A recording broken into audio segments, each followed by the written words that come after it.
할렐루야. 우리 다 같이 찬송가 96장 예수님은 누구신가 함께 찬송하면서 화목한 기도회 시작합니다.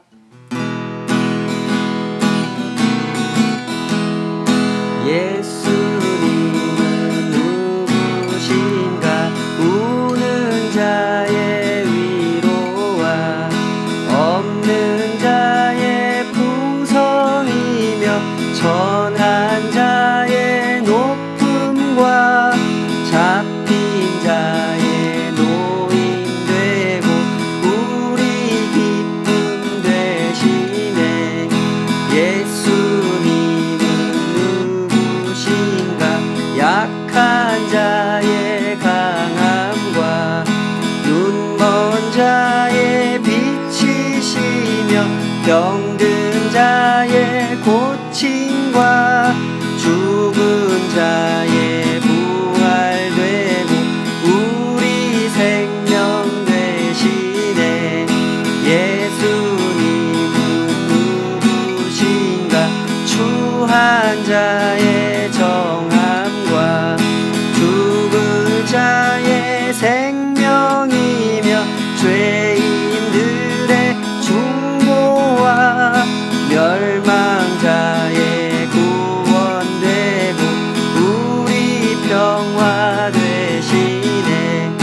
예수님은 누구신가 온 교회의 머리와 온 세상의 구주시며 모든 왕의 왕이요 심판하실 주님 되고 우리 영광 되시네. 아버지 하나님, 심판하실 주인 되시고 우리의 영광 되신 주 예수님, 그 은혜 앞에 우리가 나아갑니다. 우리에게 말씀하여 주시옵소서. 세상을 보는 진실한 눈을 허락해 주시고 우리의 삶을 어떻게 감당해 가야 할지 주님 그 말씀을 따라 한 걸음 한 걸음 그 복된 순례길을 걸어갈 수 있도록 우리를 인도하여 주시옵소서. 복음이 알게 하신 세계, 하나님의 세계 속에서 날마다 더욱 그 복을 구체적으로 알아가고 누리고 증거하기를 원하오니 주여 우리를 인도하여 주시옵소서. 예수님의 이름으로 기도하옵나이다. 아멘. 나훔서, 우리 나훔서 말씀으로 질투하시며 보복하시는 하나님이라는 제목으로 함께 하나님 말씀 헤아려 보도록 하겠습니다. 오늘 주어진 말씀은 나훔서 2장이지만 우리 화목한 기도회를 통해서 나눌 수 있는 기회는 오늘뿐이라서 나훔서 전반을 좀 함께 살펴보려고 합니다. 질투하시며 보복하시는 하나님이라는 제목으로 살펴보겠습니다.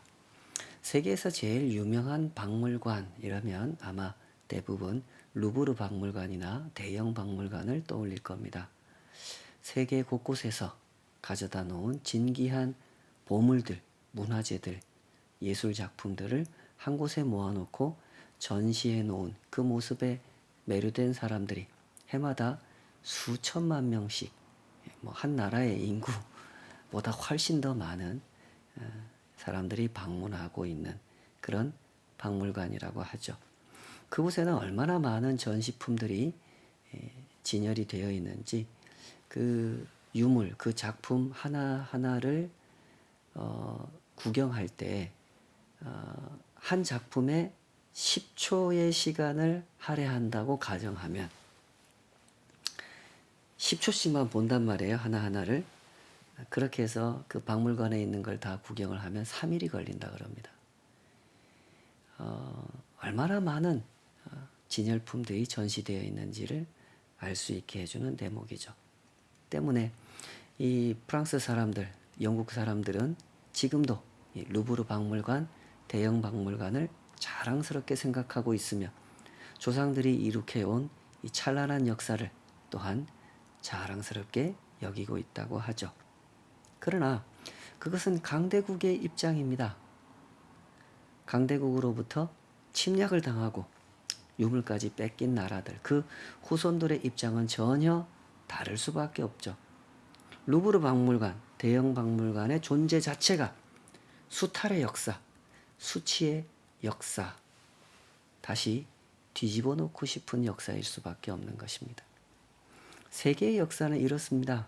한 나라가 부강해졌다고 하는 것은 결코 순수한 결과물이 아닙니다.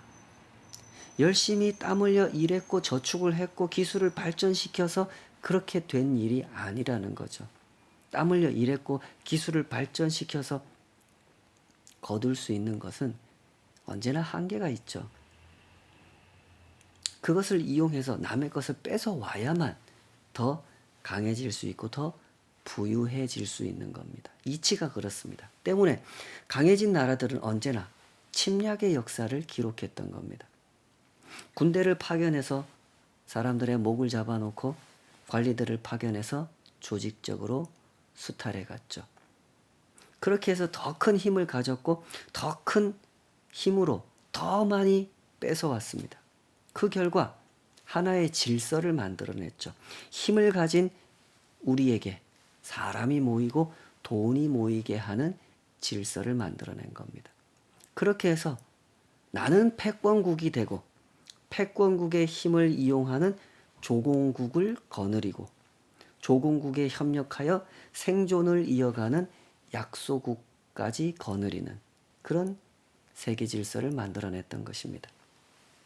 오늘날 미국을 중심으로 형성된 세계 질서도 그런 것이죠.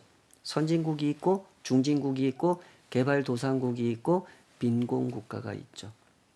패권을 형성한 나라들은 이런 질서를 만들어 놓고 세계를 지배합니다. 그러나 어떻습니까? 그 질서는 불안하죠. 미국발 금융 위기가 발생했을 때 온 세계 경제가 함께 흔들렸습니다. 그 여파가 얼마나 심각했던지 오죽하면 이런 말이 생기지 않았습니까? 미국이 기침하면 선진국은 감기에 걸리고 개발도상국은 폐렴에 걸리고 빈곤국에서는 암에 걸린다. 이런 말을 하기도 했죠. 어느 때부터인가 우리나라는 대한민국을 말하는 겁니다. 이 우리나라는 G20에 참여하게 됐고 최근에는 G7에까지 참여하게 됐습니다. 물론 회원국으로 참여한 건 아니죠. 옵서버로 참여를 하게 됐는데 어쨌든 그런 사실을 좋아하고 있습니다. 우리가 선진국이 됐구나.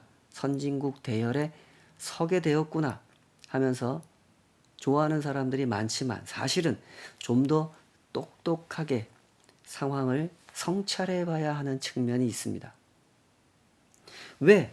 미국에서 문제가 발생했는데 미국 사람들의 잘못으로 미국에서 문제가 발생했는데 우리나라 사람들이 그 어려움을 감당해야 됩니까? 게다가 이럴 때도 힘 있는 사람들은 어렵지 않습니다. 힘 없는 사람들이 그 피해를 전부 다 떠안게 되죠. 이런 결과가 발생한다는 것은 결코 합리적이지도 않고 도덕적이지도 않습니다. 이것은 힘을 가진 그들이 만들어 놓은 질서가 세계 평화를 가져오는 질서가 아니라는 것을 보여주는 증거죠. 그러니 사실은 똑똑하게 성찰해야 되는 겁니다. 지금 이 세상에 형성된 질서가 과연 정직한 질서이고 유익한 질서이며 선한 질서인지 아니면 악한 질서인지를 성찰해 봐야 하는 것이죠. 그러나 어떻습니까? 이런 목소리가 힘을 얻은 적은 없습니다. 저도 정치를 이야기하려고 경제를 이야기하려고 이런 말씀을 드리는 것은 아니니 혹시라도 오해가 없기를 바랍니다. 오랫동안 사람들은 악한 질서에 편승하여 살아남는 법을 학습해 왔습니다. 쉽게 말해서 이기는 편에 붙어야 내가 산다. 이걸 배우면서 살아왔단 말이죠. 이긴 사람, 그들이 의로운 목적을 가졌는지, 의로운 방법을 썼는지, 그래서 이겼는지 그런 건 하나도 중요하게 생각하지 않습니다. 오직 이겼느냐, 졌느냐 그것만을 중요하게 여겼죠. 사람들은 언제나 지는 것을 싫어했습니다. 정의롭지 않더라도 그가 이긴다면 이기는 편에 붙으려고 했죠.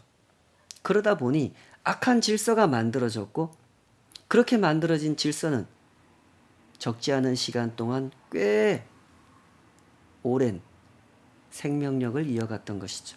때문에 하나님께서는 선지자들을 세우셨고 하나님의 말씀을 대언하게 하셨던 겁니다. 악한 질서는 반드시 망한다는 사실을 선포하면서 하나님의 심판을 주목하라는 메시지를 선포하셨던 거죠. 나훔서가 다루는 메시지가 바로 그런 겁니다. 나훔서는 이렇게 시작하죠. 1장 2절 3절 여호와는 질투하시며 보복하시는 하나님이시니라. 여호와는 보복하시며 진노하시되 자기를 거스르는 자에게 여호와는 보복하시며 자기를 대적하는 자에게 진노를 품으시며 여호와는 노하기를 더디하시며 권능이 크시며 벌 받을 자를 결코 내버려 두지 아니하시느니라. 여호와의 길은 회오리 바람과 광풍에 있고 구름은 그의 발에 티끌이로다. 이렇게 시작합니다. 나훔서를 시작하면서 강조하는 것은 하나님의 성품, 하나님이 어떤 분이시냐로 시작해요. 이 짧은 문장에서 보복하시는 하나님이라는 말이 3번이나 반복되거든요. 그걸 통해서 볼 때 나훔서 전체의 이 주제, 또 그 전체의 내용과 관련해서 볼 때 나훔서가 강조하고자 하는 것은 보복하시는 하나님이구나 하는 것을 우리가 알 수 있죠. 그런데 그냥 간단하게 보복하시는 하나님이라고 소개하지 않고 보복하시고 진노하시는 하나님이라고 언급합니다. 그리고 그것만 언급하는 것이 아니라 큰 권능의 하나님, 질투하시며 보복하시는 하나님, 노하기를 더디하시며 죄인을 반드시 벌하시는 하나님도 함께 언급하고 있죠. 언뜻 보기에 이런 표현들이 쉽게 이해가 되지는 않습니다. 질투와 보복, 노하기를 더디하심과 죄인을 반드시 벌하심, 이런 개념들은 언뜻 보기에 서로 어울리지 않는 것 같은 개념이지 않습니까? 이런 개념들이 한 문장에서 한 단락에서 언급되고 있다는 것은 쉽게 납득하기 어려운 그런 표현들입니다. 하나님을 소개할 때 하나님은 이런 분이다라고 설명할 때 이런 식으로 하나님을 언급하고 있는 이유는 뭘까요? 질투와 보복, 노하기를 더디하심과 죄인을 반드시 벌하심, 이런 것을 함께 엮어서 하나님을 소개하는 이유는 무엇일까요? 그 대답은 이 시작하는 문장에서 찾을 수 있을 것 같습니다. 시작하는 문장, 선지서나 시편 같은 이런 시적 표현으로 된 문장들을 우리가 이해할 때 주로 히브리 사람들이 사용하는 이 오늘날 우리가 쉽게 말해서 두괄식이라고 표현하는 그런 어법을 많이 쓰죠. 시작하는 문장에 이 서론적으로 전체를 요약하는 메시지를 담고 있기 때문에 그렇습니다. 시작할 때 이렇게 합니다. 여호와는 질투하시며 보복하시는 하나님이시니라 이랬죠. 우선 여기서 눈여겨봐야 되는 것은 보복하시는 하나님을 언급하면서 질투하시는 하나님을 같이 언급했다는 점입니다. 질투하시는 하나님이라는 개념은 자기 백성과 맺으신 언약 관계에 대해서 하나님이 얼마나 신실하신가 그런 점을 강조할 때 사용하는 표현이었죠. 예를 들어서 다음과 같은 구절이 그렇습니다. 출애굽기 34장 14절 너는 다른 신에게 절하지 말라. 여호와는 질투라 이름하는 질투의 하나님임이니라. 여호수아 24장 19절 너희가 여호와를 능히 섬기지 못할 것은 그는 거룩하신 하나님이시요 질투하시는 하나님이시니. 앞에 어떤 구절이 있냐면 제가 빼고 읽었는데요. 너희가 우상을 숭배하면서 능히 하나님을 섬길 수 없다. 이런 말씀이 있죠.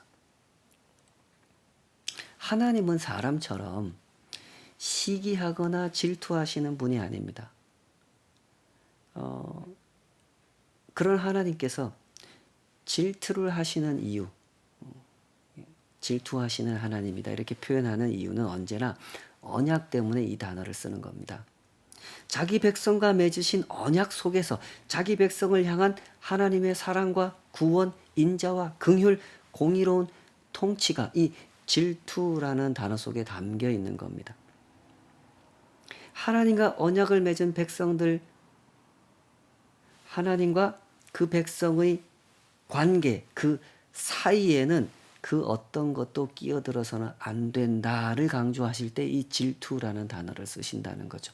남편과 아내 사이에 다른 사람이 끼면 됩니까? 안 됩니까? 안 되죠. 다른 남자, 다른 여자 끼면 안 됩니다. 그런 것처럼 하나님과 자기 백성 사이에 그 어떤 것도 끼어들어서는 안 된다. 하나님은 자기 백성에게 신실하시고 그 백성도 하나님에 대하여 신실해야 한다를 강조할 때 사용하는 단어가 질투라는 겁니다. 여기서 나훔 선지자가 보복하시는 하나님과 질투하시는 하나님을 같이 언급하는 이유도 마찬가지입니다.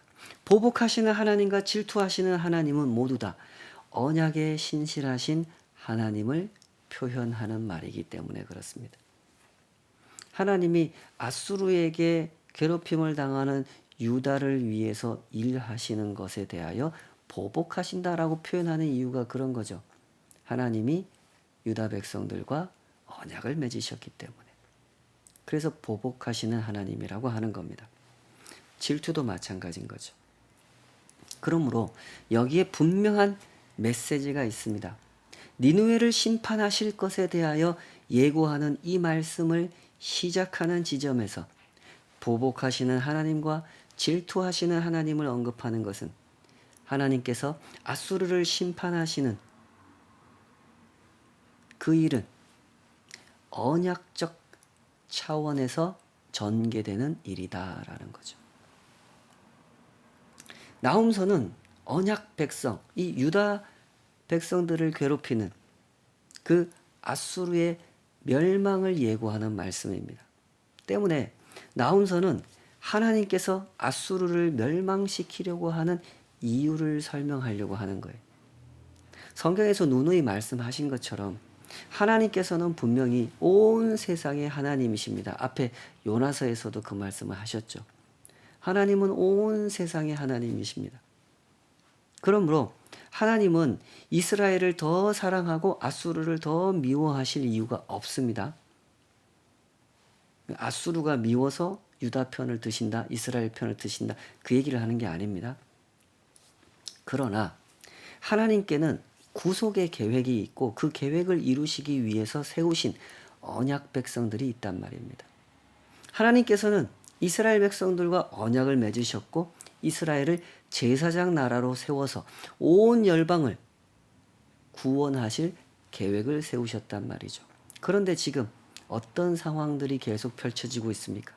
아수르가 이스라엘을, 유다를 괴롭히면서 하나님의 계획을 방해하고 있는 겁니다.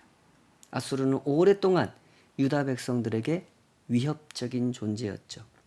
1장 15절에서도 확인되는 것처럼 그들은 압도적인 군사력을 앞세워서 이스라엘을 멸망시켰고 유다를 통치했습니다.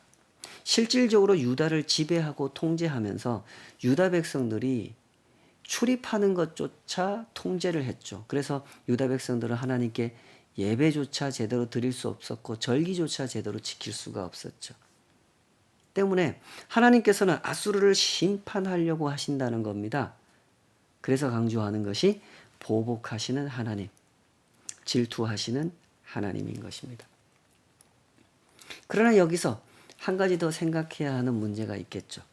하나님께서 이토록 신실하게 자기 백성을 지켜내려고 하시는 동안에 유다는 지금 무엇을 하고 있습니까? 나훔서가 기록된 시기는요, 유다의 므낫세 왕이 통치하던 시기와 겹치는 시기이거든요.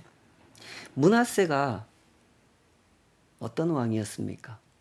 므낫세는 히스기야의 아들로서 15살에 즉위해가지고 무려 12살이었나요? 무려 55년 동안 국가를 통치한 왕이었죠. 므낫세는 유다 역사의 최악의 왕으로 평가받는 왕입니다. 누구보다도 아수르를 숭배하고 닮으려고 했던 왕이었죠. 힘이 없어서 어쩔 수 없이 아수르의 요구를 들어준 게 아니라 적극적으로 친아수르적인 정책을 폈던 인물이었습니다. 그로 인해 유다에는 아수르의 우상들이 수입이 되었고 심지어 성전 앞마당에 아수르의 여신, 하늘의 여신 이시타르와 1월 성신, 하늘의 별을 숭배하는 우상, 그 우상을 숭배하는 제단이 예루살렘 성전 앞마당에 설치되어 한쪽에서는 돌아서서 하나님께 예배를 드리고 돌아서서 우상에게 숭배하는 이런 무지막지한 일들이 벌어졌던 시대가 므낫세 시대였던 거죠. 유다가 이런 모습인데 하나님께서 열심히 일하신다고 해서 무슨 선한 일이 일어나겠습니까? 때문에 나훔서는 학자들에게 비판을 받습니다. 나훔이 좀 더 균형 잡힌 메시지를 전했어야 된다. 그러고 비판을 하는 거죠. 아수르의 죄악에 대해서만 말씀할 것이 아니라 유다의 죄에 대해서도 말씀하셨어야 했다. 이렇게 비판하는 거죠. 사실 다른 선지서들 보면 다 그렇게 돼 있지 않습니까? 이사야나 예레미야나 에스겔이나 미가나 아모스나 호세아나 다 그렇게 돼 있습니다. 이스라엘과 유다의 죄를 지적하시고 책망하시죠. 그런데 왜 나훔서에는 그런 말씀들이 없을까요? 그 이유에 대해서 정확히 대답할 수는 없습니다만, 그러나 이것만은 분명하죠. 나훔서가 유다 백성들을 향해서 아수르를 어떻게 봐야 되는지 그것을 명확하게 선포하고 있다는 겁니다. 간단히 말해서 아수르를 우러러 봐서는 안 된다. 아수르가 이 세상의 주인이 아니다라는 메시지를 강력하게 선포하고 있다는 겁니다. 때문에 나훔서는 아수르가 마주하게 될 심판의 그날을 아주 적나라하게 묘사하는 겁니다.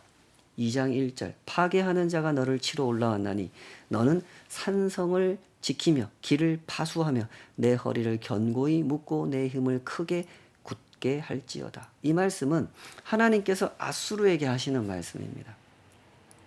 하나님께서 아수르의 군사력을 비웃으시면서 하시는 말씀이죠. 당시 유다 백성들의 입장에서 이 말씀이 어떻게 들렸겠습니까? 오늘날 하나님께서 미국의 군사력에 대해서 이렇게 비웃으시면서 말씀을 하시면 그 말씀은 어떻게 듣겠습니까? 유다 백성들의 문제는 항상 이런 거죠. 하나님께서 보시는 것처럼 보지 못한다는 겁니다. 하나님께서 보시기에 아수르는 그저 미력한 나라일 뿐입니다. 골목길에서 초등학생들 붙잡아 놓고 1,000원, 2,000원 빼앗는 건달에 불과하단 말이죠. 그런데 유다 백성들이 보기에 아수르는 어떻습니까? 너무너무 두려운 상대인 겁니다. 세계 최고의 군대를 거느리고 종횡무진 쳐들어가고 싶은 나라는 다 쳐들어가고 빼앗아 오고 싶은 건 다 빼앗아 오는 그런 나라였죠. 그래서 너무나 부러운 나라, 닮고 싶은 나라였던 겁니다. 달라도 너무나 다르죠. 아수르를 보시는 하나님의 눈과 아수르를 보는 유다의 눈은 이렇게 달랐습니다. 때문에 하나님께서 하시는 말씀은 이런 겁니다. 너희들은 아수르에 대해서 잘못 알고 있다는 거죠. 그래서 다시 유다에게 말씀하십니다. 2장 2절. 2장 2절은 표준 세번역으로 읽어드리겠습니다. 이 구절이 그 원문 자체가 번역하는데 애로사항이 있는 구절입니다. 그래서 이 번역 성경들마다 각각 다르게 번역을 해놓고 있는데요. 표준 세번역이 가장 무난할 것 같아서 표준 세번역으로 읽어드립니다. 약탈자들이 야곱과 이스라엘을 약탈하고 포도나무 가지를 없애버렸지만 주께서 야곱의 영광을 회복시키시며 이스라엘의 영광을 회복시키실 것이다. 하나님께서 분명하게 선포하시는 사실은 이겁니다. 이스라엘의 영광을 회복시키실 분은 하나님이다. 아수르가 망가뜨렸지만 하나님이 회복시킬 거다라는 거죠. 아수르와 가까워지면 아수르가 너희를 높여주고 신흥 강대국 바벨론과 손을 잡으면 바벨론이 너희를 영광스럽게 만들어주는 것이 아니라 오직 하나님께서 너희의 영광을 회복시켜 주실 것이라는 말씀이죠. 하나님은 여기서 약탈이라는 단어를 쓰셨습니다. 약탈이라는 것은 당한 사람들 입장에서는 아주 뼈아픈 말이죠. 그러면서 동시에 이 고개를 숙이게 만드는 그런 말입니다. 약탈을 당하고 또 당하고 또 당하다 보면 사람이 그렇게 되죠. 그들의 강한 힘 앞에서 굴복하게 됩니다. 여기서도 학습 효과가 발생하는 거죠. 강한 상대는 내가 이길 수 없다는 학습 효과가 발생합니다. 하나님께서는 이런 사실을 잘 아십니다. 사람이라는 존재가 얼마나 힘 앞에 쉽게 굴복하는지, 상처를 입고 이를 갈면서도 결국 그 힘 앞에 굴복한다는 사실을 하나님은 아십니다. 그래서 깨우시는 겁니다. 힘의 질서 앞에 고개 숙이지 말고 여호와 하나님의 손, 그 정의로운 손을 바라보라고 하시는 거죠. 이를 위해 하나님은 아수르의 멸망을 예고하시는 겁니다. 아주 생생한 언어로 그림을 그리듯이 니느웨의 멸망을 묘사해 주셨죠. 2장 4절 그 병거는 미친 듯이 거리를 달리며 대로에서 이리저리 빨리 달리니 그 모양이 횃불 같고 빠르기가 번개 같도다. 8절 니느웨는 예로부터 물이 모인 못 같더니 이제 모두 도망하니 서라 서라 하나 돌아보는 자가 없도다. 9절 은을 노력하라 금을 노력하라 그 저축한 것이 무한하고 아름다운 기구가 풍부함이니라. 니느웨가 침략당하는 모습, 약탈당하는 모습을 생생하게 그려주셨습니다. 왜 굳이 그런 장면을 그려주신 걸까요? 진실을 보라는 거죠. 힘을 숭배한 자들은 결국 그 힘으로 망하게 된다는 진실. 칼을 휘두른 자들은 결국 그 칼로 망하게 된다는 진실. 빼앗아서 부를 이룬 자들은 결국 빼앗기게 된다는 진실을 보라는 겁니다.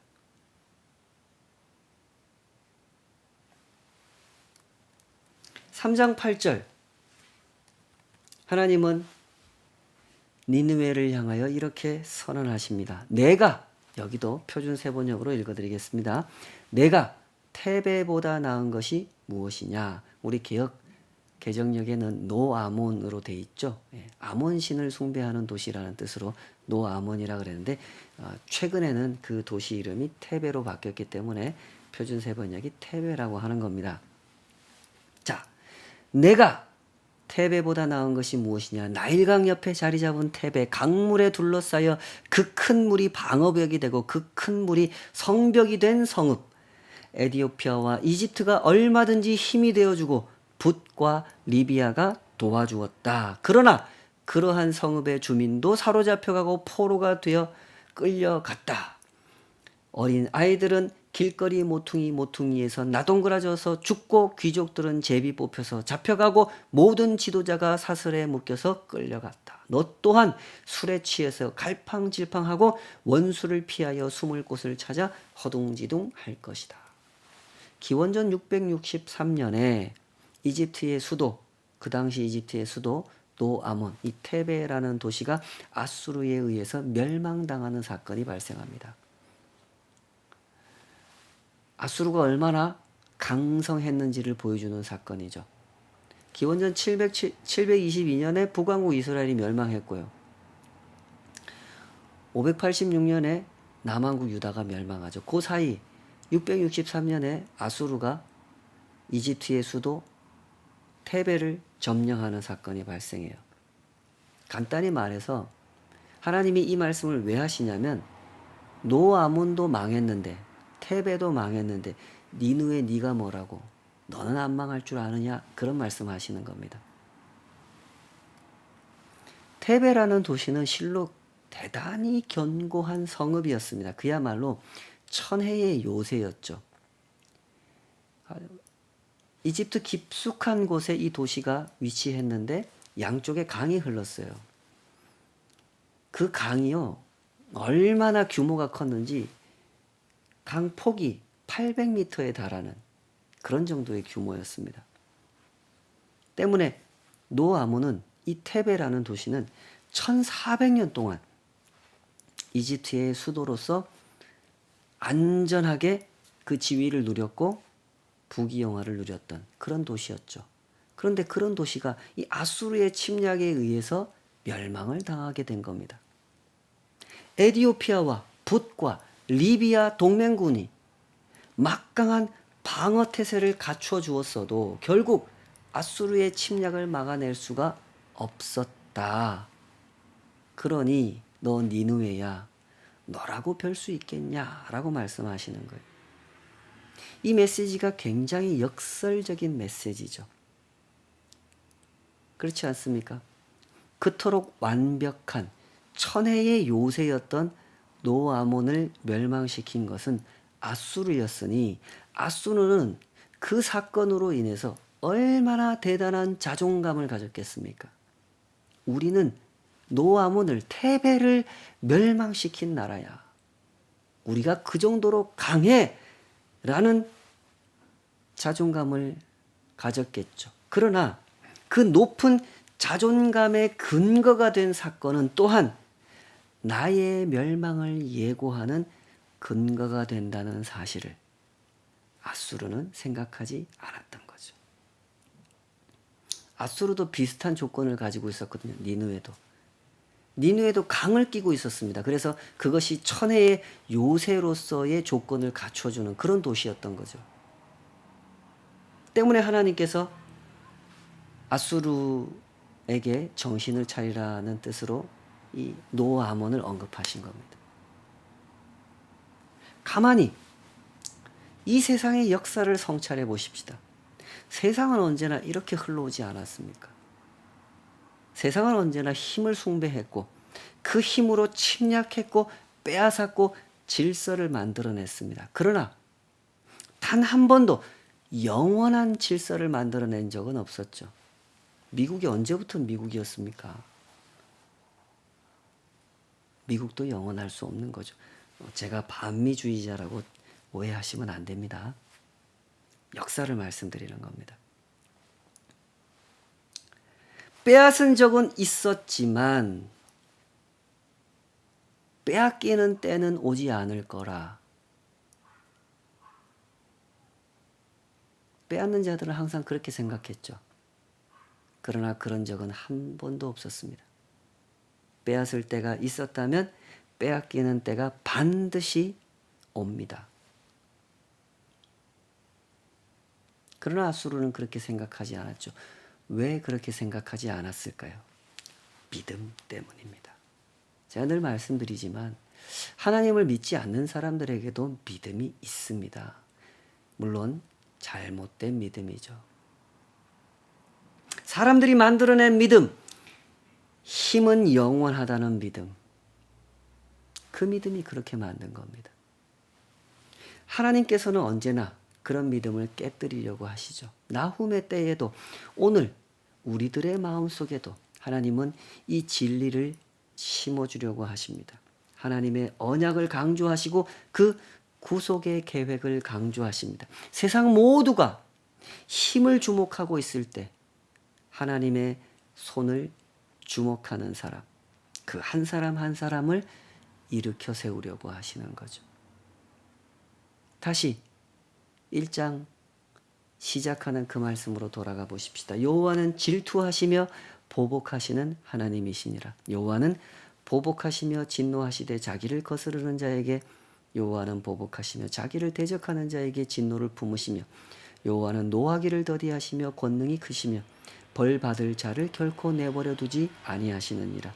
여호와의 길은 회오리 바람과 광풍이 있고 구름은 그의 발에 티끌이로다. 오직 하나님만이 이 세상의 주인이십니다. 노하기를 더디하시는 하나님이시기에 우리는 많은 긍휼을 누립니다. 그러나 하나님은 또한 공의로우신 하나님, 죄 지은 자, 벌 받을 자, 그 사람에게 반드시 벌을 내리시는 하나님이라는 사실, 그 사실을 잊지 마시기 바랍니다. 그리하여 힘을 가지려 하거나 힘을 가진 자들에게 기생하려 하지 마시기 바랍니다. 힘의 질서를 따르려고 그 질서에 편승하여 살려고 하지 마시기 바랍니다. 힘으로 이룬 일들은 반드시 허물어질 때가 오고 빼앗길 때가 온다는 사실을 명심하시기 바랍니다. 오직 하나님께서 하시는 일에 참여하십시오. 구원하시는 일, 잃은 양 한 마리를 찾으시는 일, 돌아온 탕자를 끌어안고 잔치를 벌이시는 일, 그 일에 참여하는 우리들의 삶이 되었으면 좋겠습니다. 우리 같이 기도하십시다. 아버지 하나님, 저희들의 눈에 빛을 허락하심을 감사합니다. 세상을 보는 정직한 눈을 갖게 하시고 힘을 숭배하는 자들이, 그 힘에 편승하려고 하는 자들이 얼마나 악한 질서를 만들어내고 어두운 역사를 만들어냈는지, 상처와 고통과 아픔과 복수의 복수를 반복하게 만드는 피 흘리는 세상을 만들어냈는지, 주님, 우리가 그 세상을, 그 역사를 진실한 눈으로 볼 수 있도록 우리를 인도하여 주시옵소서. 하여 우리에게 허락하신 이 하루를 하나님의 질서 아래 살아가게 하여 주시옵소서. 질투하시며 보복하시는 하나님, 당신이 세우신 그 계획을 따라 당신의 백성들을 구원하시고 그들을 구원하여 하나님의 질서를 맛보게 하시는 그 거룩하신 역사에 참여하는 저희들의 하루하루가 되도록 우리를 인도하여 주시옵소서. 예수님의 이름으로 기도하옵나이다. 아멘.